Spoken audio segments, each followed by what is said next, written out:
that's the thing about Bill Gates, right? He wants to make it, by the way, illegal to misinform, right? He's like, well, we've always had restrictions on free, and he talks with his hands, which is the first sign of a liar. And he's talking like is that this. True? I don't know. I'm making it up, but he does have like grandiose hand gestures, which is it. It is a bad sign.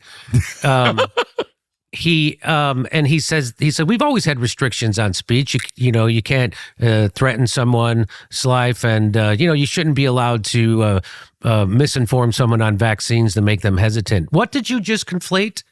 You just conflated death threats against someone and talking about the vaccine. You see that? And he's a number one investor. And so people don't know this, but as soon as Bill Gates, he invested $50 million in Pfizer, and then it went up during COVID, and he cashed out at $550 million. And as soon as he cashed out, he started shitting on the vaccine. I don't know if you saw the video, but I play this on my show all the time. He said, well, we didn't know at the beginning that it had a low fatality rate. And that it affected mostly just the elderly, kind of like the flu, but a bit different. Now, they don't play that on MSNBC, CNN, Fox. They don't play that anywhere, right? I play it on my show, right? Which is why I'm borderline content. But there it is. And I'm like, well, why would it? And he's like, yeah, there was a lot of problems with the vaccine. They weren't infection blocking. They didn't have long-term. And I'm like, whoa. All he had to do was cash in his stock, and he immediately starts telling the truth. But I'm like, I bet there's something else up. And soon enough, or immediately after that, he started selling this new vaccine that you inhale through your nose. And he said, these are better. These are infection blocking, and these are long lasting. And I'm like, well, let's see. He's invested in the company that's making that out of India. But why? I mean, this is the point where I get religious, because I don't understand why someone like Bill Gates or Larry Fink or really any of these people who have multiple $1 billion would care about making more money. I think it's really diseased. Like, that is money worship. But I'm not against being rich. I like making money, I guess, but not that much. But some. I like not being in debt. Okay, I get that. I want people to have more money. But if you've got billions of dollars, like, why would you spend any time making more? I think that's really sick. Well, I think that it becomes it's a game to these. It's what gives their life meaning. They don't have any other meaning, right? I mean, except for covering up his trips to Jeffrey Epstein's island. They don't have any other meaning. There's nothing. What else is there? And it's control. He's a maniac, right? That people, because he wears a crew neck sweater and glasses, they think he's a nerd and he's a good person. Just like Rachel Maddow wouldn't lie to you. She's gay. Gay people don't lie. Chris Hayes is a nerd. He wouldn't lie to you. That's why they got those people. He's trans. Yeah. So why would you lie? Yeah. That's why they got those people, because you wouldn't think they would lie to you, and that's why they hired them. And then they go along. So same thing with Bill Gates. I mean, he wasn't an inventor. He wasn't but he was a good monopolist, and he knew how to crush other businesses. He didn't write the code. He bought the code, and he knew how to become a monopolist, right? Remember, there were times when people were throwing pies in his face. Do you remember that? Very well. And the media had turned against him, and so he had well, I can't let this happen. So then he started, by the hundreds and hundreds of millions of dollars, he started buying off media companies, and he started starting journalism schools, and people. Yeah, stuff like that. So, like, for instance, PBS NewsHour didn't have like a science segment. He funded it, right? And so Bill Gates funded PBS science coverage? Yeah. Natural disasters, wars, political conflicts, the recent threatened dock worker strikes at ports around the country. All of these are reminders that things that we take for granted in this country, like medicine, are all dependent on a long and fragile supply chain. If something happens to that supply chain, you and your family will not be able to get things that you need to live. So right now seems like a pretty good time to stock up on essentials for when the next unexpected disaster hits, because it's coming. We know that. That's why we're partnering with Jace Medical, which can supply you and your family directly to your home with things you need. Quick, easy, affordable solutions for problems that require life-saving medication for ones in your family in the case of an emergency. So the Jace case is a personalized emergency medication kit that contains essential antibiotics and medications to treat the most common and potentially deadly bacterial infections, for example, and then a whole host of add-on medicines from ivermectin to EpiPens, depending on what you and your family may need. How hard is it to get this? Not hard. The process is quick and easy. You fill out an online form, you consult with their physician, and you receive your medications through a licensed pharmacy at a fraction of the regular price. It is all totally above board, completely legit, and in the case of a disruption to our supply chain, which again could very easily happen, it could mean the difference between surviving and not. So we recommend it.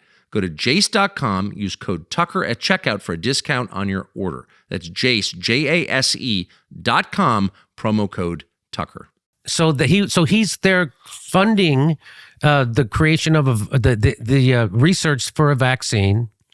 He then funds the coverage of that, and then he funds the NGO that's going to distribute the vaccine. I mean, he's got it coming and going. You know that he's co-opted the media. That's why he's seen as a media darling now. People think he's a great guy.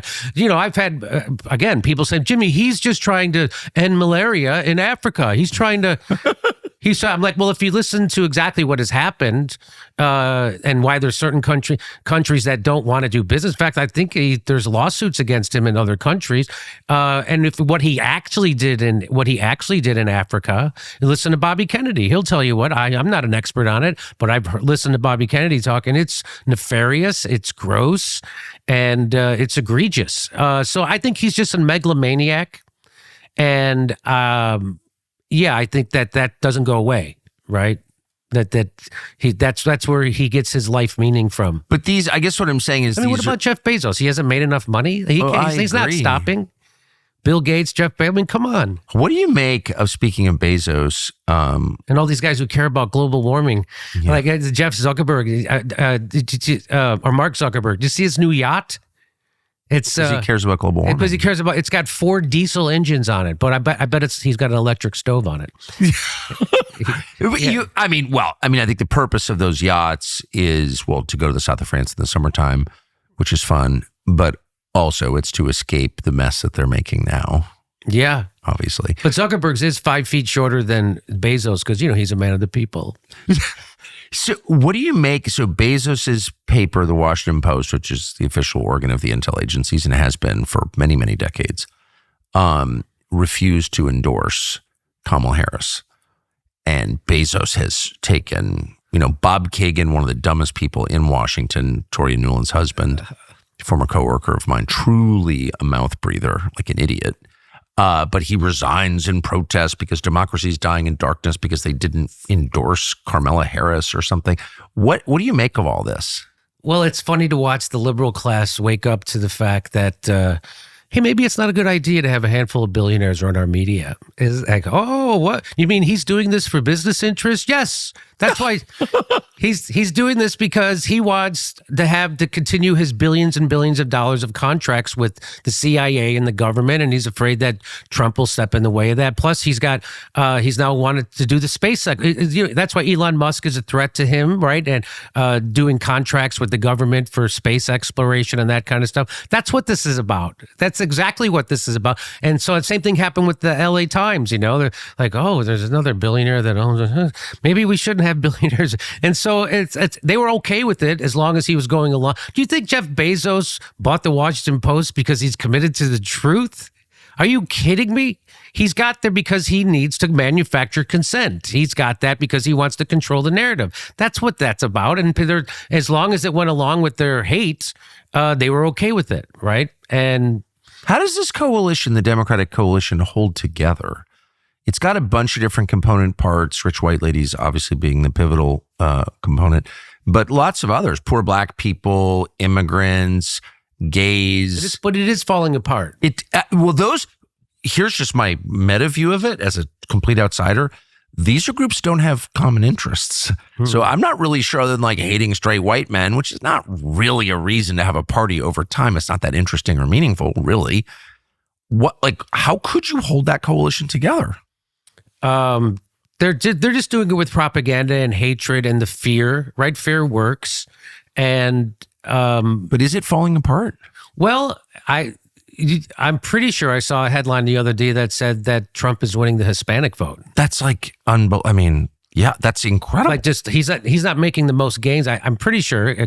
Fact check me on that, but more black people are voting for him than any other Republican, and it's hopefully people are waking up that the Democratic rule isn't materially improving their lives.